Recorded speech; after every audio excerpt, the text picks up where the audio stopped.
Hey guys, welcome back. We back, we back, we back, we back. After a short hiatus. Kind of short. I was twerking if y'all didn't know, but I ain't got no booty, so it's just back. She got a little booty.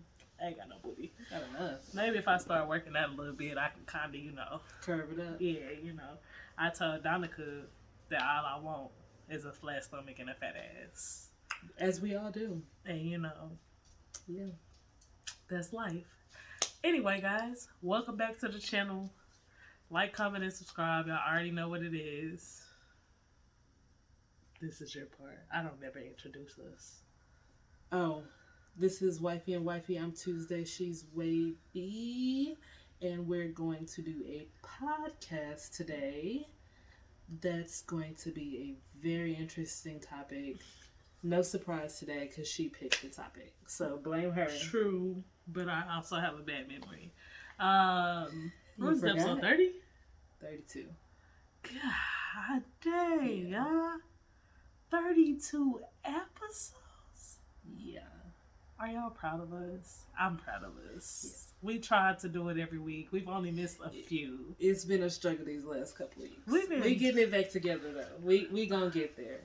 Life is a thing. And we are going to start doing lives here and on Instagram. We say we're gonna do one, but This is her fault. it is my fault. I got busy. I was double booked. Sorry. Please forgive me. We gonna pick a day and get on here. And it's gonna be great. You got a lot of energy today. All right, let me. I live in the nighttime. And what Donica don't know is that when we get done, I'm going to fold all the clothes and leave them on every bed, on all the couches and everything. Yes. And she going to have to put them up tomorrow. Talk dirty to me. But I'm going to fold them all tonight. And the Dirty socks. to me. The socks too? Yeah. Pair them up? Yeah. Well, you can find the socks for them children. Because you've been complaining about no children not having no socks. I can't stand this girl. What is up, everybody? Welcome back to another episode of Wifey and Wifey. I am Wavy. This is Baby. Say hi to the people.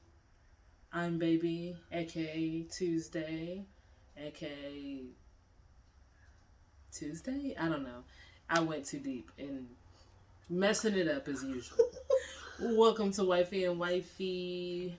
Here we have a podcast, me and my wife talking our shit and having a good time doing it. Thank you for joining us, and remember to follow along with us on YouTube. You can see our wonderful faces. Or not. Wait. Maybe they're not wonderful. Maybe we make weird faces sometimes. I'm not a night person. It's nighttime. Wavy is a night owl, and literally, like, the energy from the moon has her, like, dancing, twerking. She's doing this, like, kind of nice thing with her tongue. That's kind of keeping me awake, but also I'm tired. But anyways, we have a great topic today. Finding balance, and the opposite of that being imbalanced in your relationship and someone being codependent. This is gonna be fun. Yeah. But first, how are you doing, my love? I'm alright. It's been rough. We've been going through some things. Last 2 weekends have been terrible, which is why we ain't been recording. It just so bad. But new week is dawning upon us today. It's Sunday, the beginning of the week. We're gonna start fresh. We're gonna try to be better. You know what I'm saying? And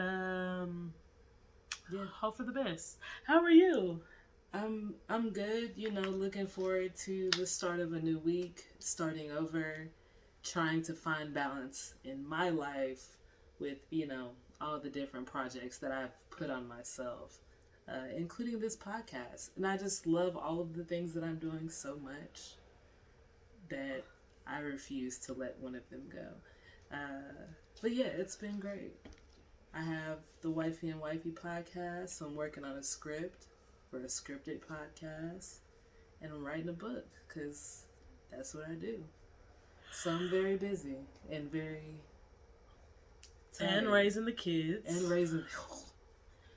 And then I help out with that on the weekends and at night sometimes. But usually when I get home, they in the bed. So, you know. So, a full load.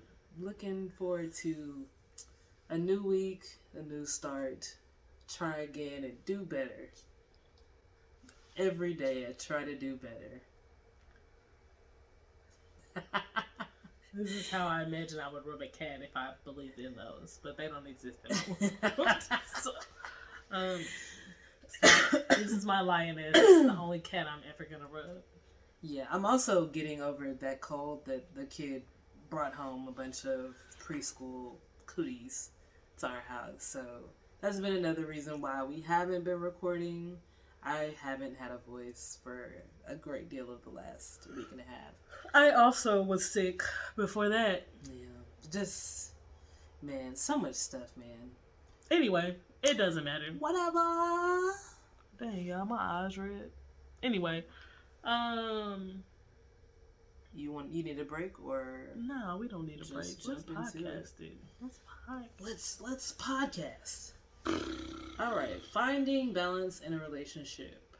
What does balance mean for us in our relationship? Do you think we have a balanced relationship? No. Why not? Y'all, I expected her to be like, bitch, what you mean? We got no, I didn't. My wife don't even do that. We are pretty balanced, I would say. Yeah. For us, because balance looks different for everybody. That's true. Perspective. We are pretty balanced in our relationship and the way that we do things. We also balance out each other's personalities a lot of the times. Very true. I am very mild-mannered. My wife is not. I very much sometimes have to pull her down off the cliff. Not that she was going to jump, but she will push you. And I will have to be like, no, baby, don't push him. It's not worth it. You know what I mean? Out of here. Yeah, so... And she very much pulls me out of my little bubble that I live in because I live in a bubble. Yeah. Not society-wise, but just like in my mind, I just be in here kicking it and very much an introvert. And I will live in my head if somebody lets me. Yeah. All the time. Yeah. So yeah, we balance each other out in that way. And our responsibilities as far as what we deal with house-wise, life-wise, it's also pretty balanced. I would say we have a balanced relationship. Yeah. What about you? How do you feel? I think the same. Really, it's always kind of just been naturally balanced, and I think that's because just personality-wise, we kind of balance each other out and kind of have a very even keel on that manage. Yeah, I don't know. Okay, y'all already know what it is on this podcast. We better go off in a tangent land. I was talking to Tiffany, Maxine, what y'all know that bitch as? Whatever her name is, my best friend. Yeah. Yesterday. And it was a mess. So, you know, she's a straight. And she got her little man friend now, and they talking or whatever, and he's got a lot of maturing to do. So, you know, she was talking to me about straight people things, how she expects a man to change her oil or, I don't know, something. And I was just like, well, maybe he's not the man for you. You know what I mean? Like, if... And it's like, how y'all this early and y'all can't find simple balance, you know? But you want to continue to, like, be in this situationship? Yeah. You know, I come on, guys. Like, if it's the beginning of a relationship, I'm not saying that people are supposed to know what you expect from them, because you can't have expectations of people that you just met, right? Yeah. But if y'all have talked about it and somebody knows where your boundaries lie and they feel like they're not going to meet those boundaries and you are not attached to them, why are we still doing Just cut and this? run, man. Yeah. You know? I don't get it. When you see the red flags and you can't find a balance, it's called the honeymoon stage. It's for not a even reason. that. I don't like when it comes to just meeting. So we've been watching a lot of like love series, relationship series lately. And when it comes to just meeting somebody, some stuff is not a red flag. Some stuff is just a part of dating. Some stuff is just a part. Sometimes somebody's not doing anything wrong. It's just wrong for you. For you, yeah. And it's okay for them to not be for you. You cannot make somebody who they're not in order to bring balance to yourself and then take the balance away from them. Because you're basically turning them into somebody completely different. That's not fair to them. It's more fair to say, hey, I really like you, but I don't think that we're compatible. Yeah. And not being compatible, I think I said this earlier. We were watching Naked and Afraid of Love, which has like 2 stars on Amazon Prime. It only has 6 episodes, so that's probably why it has 2 stars, because people are pissed off because they left it at a cliffhanger. Okay, that makes sense. So that's season 1 of Naked and Afraid of Love. 6. I was gonna recommend it, but now I'm kind of pissed off, pulling it back, because like it's like, when are y'all gonna release the second half of the season? You know what I'm saying? Anyway, yeah. What were you going? But yeah, I was saying earlier, just because you're not compatible with somebody doesn't mean they're a bad person or you're a bad person. It's literally just compatibility. That's why they called it that. I mean, and I think that goes into like having a balanced relationship. If you found somebody that you're compatible with, it kind of, I'm not going to say natural, because it is kind of work to kind of just find even ground in a relationship. Yeah. Even after all these years, you know, we still kind of have to level ourselves and come to Jesus meetings and talks, and we have to work on it. It's work. Yeah.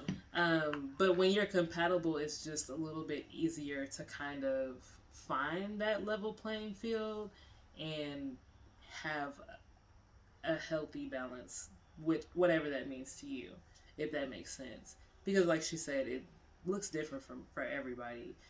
Looking in, people can say like, I do more, she does more. And I mean, I'm sure they do, because she works, I stay at home. So depending on your perspective, one of us could be doing more, I guess. But really, it's pretty balanced and level in all aspects, even like emotional labor. Yeah, so, you know, I just try to tie in, because I'm sure not everybody that listens to us is in a relationship currently. So I try to bring you guys through that singledom in some of these aspects. Yeah. Balance is important even in the beginning. Even day one. Even in dating. Because a lot of the times, you know that saying, like, fitting the square peg into the round hole? Mm-hmm. Like, a lot of the times when people are dating, they do that. Yeah. Like, he has enough smooth sides that one corner will smooth it out. But there's nothing wrong with his corner. Yeah. You're just not the right hole. You know what I'm saying? Like, and that just leans into balancing everything out. You can't change somebody when there's nothing wrong with them. You know, even if there's something wrong with them, you probably still can't change them.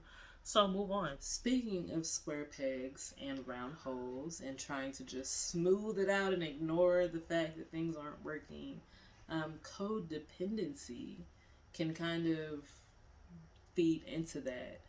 You see that your partner is a certain type of way, and instead of confronting them or just breaking things off, you're either enabling them or you're taking their flaw or whatever it might be, and you're letting that affect your self-esteem, that they aren't this person that you expected or whatever. Did I explain codependency good? Or... I don't know. In my mind, when I think of codependency, I think of it as functioning wise. I'm sure that there are other aspects of it. Yeah. But when I think of it, it's like I can't be without somebody. Yeah. You know what I mean? Like, I think that's definitely an aspect of it where people want to be in a relationship so bad, or they...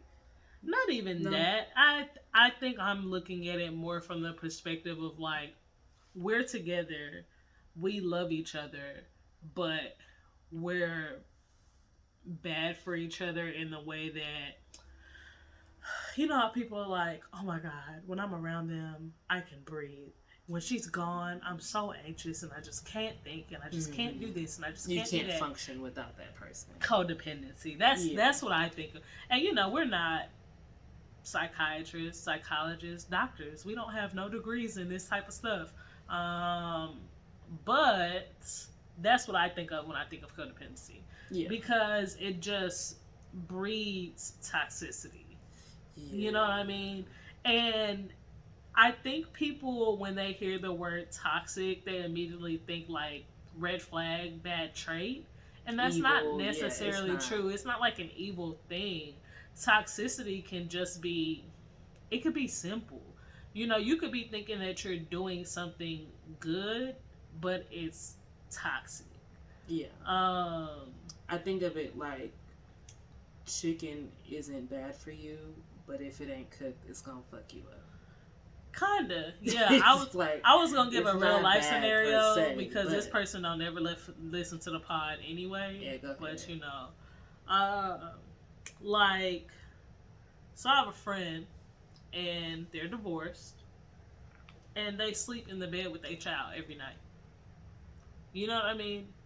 Every night, and it's like codependency, but you are creating bad habits for your child by allowing her to sleep with you every night, and bad habits for yourself. Y'all are becoming codependent in a weird relationship that is not functioning for you or the child. And in your mind, it's like, well, she wants to sleep with me and I want her to sleep with me because I don't want to sleep by myself. But then what? What about when you find somebody and you start dating them and you want to like live a happy life and like get engaged and move in with your fiance and this, that, and the third? Is your child then just supposed to immediately stop sleeping in the bed with you? Because now you've created a toxic situation out of codependency because of other issues that you need to fix, that you don't want to, you know, look at. That's what I think about when I say like toxicity is not necessarily evil. You could be doing it out of other needs. Yeah, intention is not necessarily bad, but the impact is not great. Not great. Bad ripples. That ripple effect is bad, you know?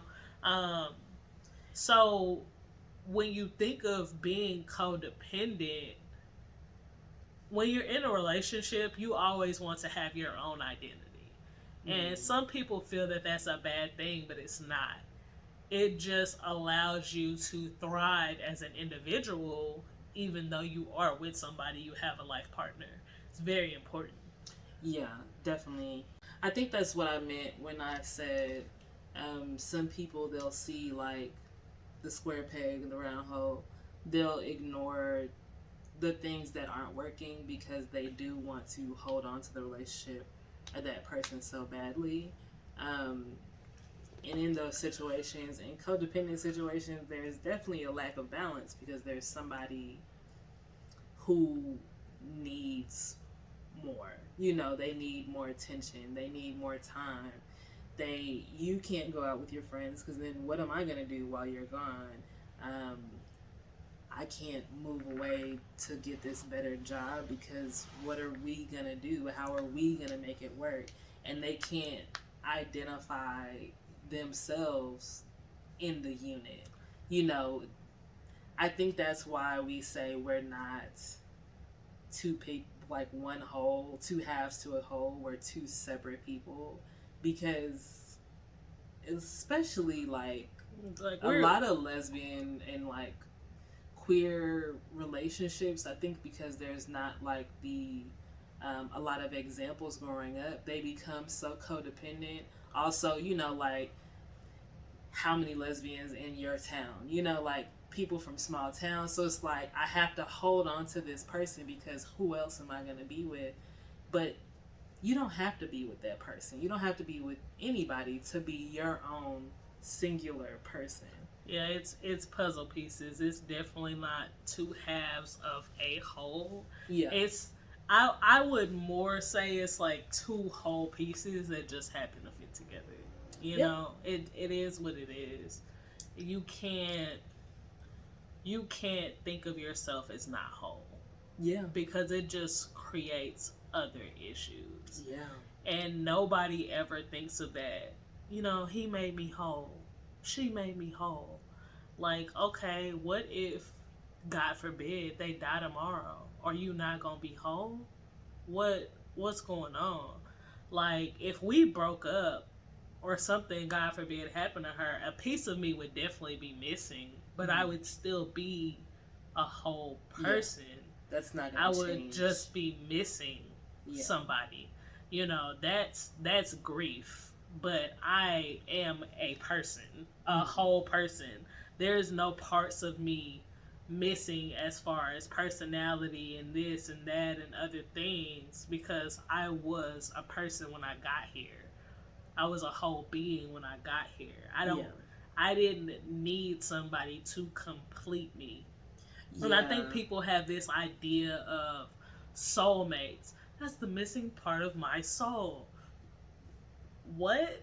Or maybe it's just somebody who has another full soul, and y'all just intertwining. Like that's how I envision it, as an intertwining. You know what I mean? Like if our souls are ribbon, it's two ribbons that we just wound together to make something beautiful. You know what I mean? Like, but if one ribbon goes missing, I'ma still have a whole ribbon, y'all. Yeah. Like, I don't know. And I think that also goes into how we've managed to find a balance and keep things really even in our relationship. When both of us, when we got together, we were both fully complete and fully, you know, like still had some growing up to do, some maturing to do, but we had a pretty good sense of self already. And anyone who's entering a relationship or, you know, dating, not dating, any type of single, wherever you are, if you can hold on to your sense of self and really cling on to that and build that sense of self up, that's going to be more beneficial to you than literally like anything. That's going to be more beneficial in a relationship to you than anything else, because you can't really expect someone to fall in love with you when you don't know who you are. Yeah. Does that make sense? And I don't want anybody to... That's gonna be loud. I know. That's why I stopped talking when I did it. I will edit this video if I need to. I really wanted to kill that bug. Anyway, and I don't want anybody to take what she said and be like, Wifey and Wifey told me to love myself first and be selfish. Like, that is not what I'm saying. That is not what she's saying. That's not what we're saying. We're saying, yes, you need to love yourself and make sure that you are a whole person, that you have yourself together to bring to the table into your relationship. You know yourself. You know. But all those aspects of you. At the same time, I kind of feel like a lot of times when single people get into a relationship and things start to go wrong, the first thing they want to say is like, I'm choosing me. Like, okay, you was choosing you before you got here. So what's the difference now? You know what I'm saying? And that's like, just, it just goes back when you're in a relationship, you're choosing your relationship. Yeah. But don't choose a toxic relationship. Yeah. It's like y'all single people be so confused. Like, okay, so I should choose the relationship, but only if it's not toxic. It's really not that hard though. Yeah. Like, is the relationship toxic? Yes or no? If the relationship is toxic, you leave it. If it's not, you work for it because it's worth it. Yeah. And if you don't want to put in any work because you're lazy or whatever, don't blame the relationship. You're the problem. Yeah. I think that it just goes, like, circles back to finding a balance, because it's one extreme or the other. Either, I'm going to choose me, I'm going to be selfish, I'm not going to compromise because I know myself and I'm worth XYZ. Mm-hmm. Or you're being codependent where, you're viewing your worth through the eyes of a relationship, whether it's good, bad, or otherwise. So finding that middle ground, where you are your own person, but you're, working on your relationship, whatever that looks like. And personally, and I think when I say this, especially for people not in a relationship, it sounds weird to them, but people who are and who've been in one, it makes sense. I choose our relationship every day because that's what I want to be doing. And if there was ever a point where that's not what I want and that's not like in my best interest or my mental or emotional well-being, then I just wouldn't choose it. I choose to work on us because I love her so much and she loves me, and that makes me feel good. So even in choosing, it is kind of selfish, but my selfishness of wanting this to work helps me choose our relationship. I feel like I'm getting really meta in this episode. We are who we are. Yeah. We're actually probably a lot more universe and hippy dippy than y'all have realized yet. Yeah. But there are many more episodes to come.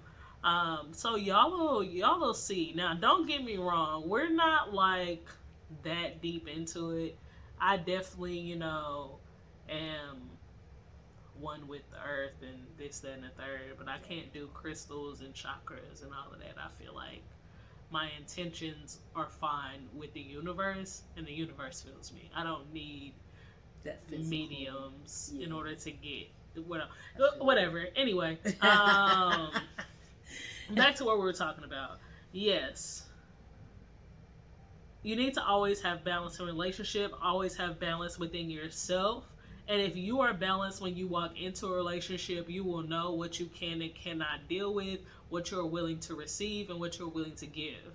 And then when you're balanced when you go into a relationship, codependency does not happen, because codependency comes from imbalance.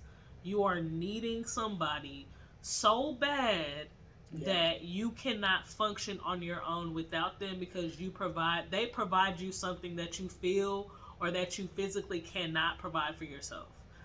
Everything that Donica provides for me, I can give to myself except for, the love that she gives me.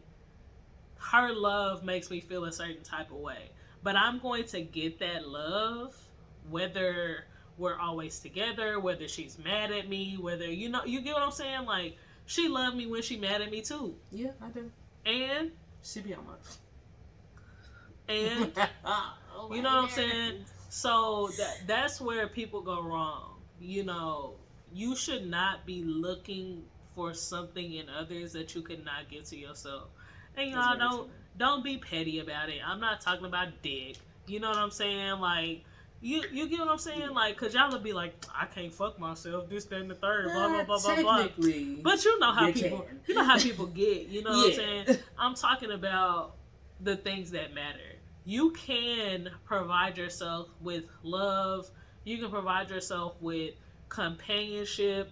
You can provide yourself with the ability to not feel lonely. Yes, you may be single, you may be alone, but you don't have to be lonely. Yeah. You know what I'm saying? So, I mean, this is just one of those episodes where you have to grow up. You gotta grow up. And really just become like in touch with yourself. And I don't think it's too late because, you know, granted, I think I had a good idea of my self identity when we got together, but that was You've definitely 8 years evolved. ago. I've a lot evolved in the and 8 I've years. grown and I've changed. My perspective has changed, especially like in the last like 2 years. So my sense of self identity and what I'm holding on to, that has changed. And you can, if you don't feel like you have a sense of self, you can go out and get one. You know, you don't have to like scrap the relationship. Just take some time for yourself to grow independently. And if that's helping your relationship, then good. If that pulls y'all further apart, then maybe that's good too. Yeah, I mean, that's good too, because y'all can evolve in the way that you were meant to. That's that. And that's it. That's all, folks.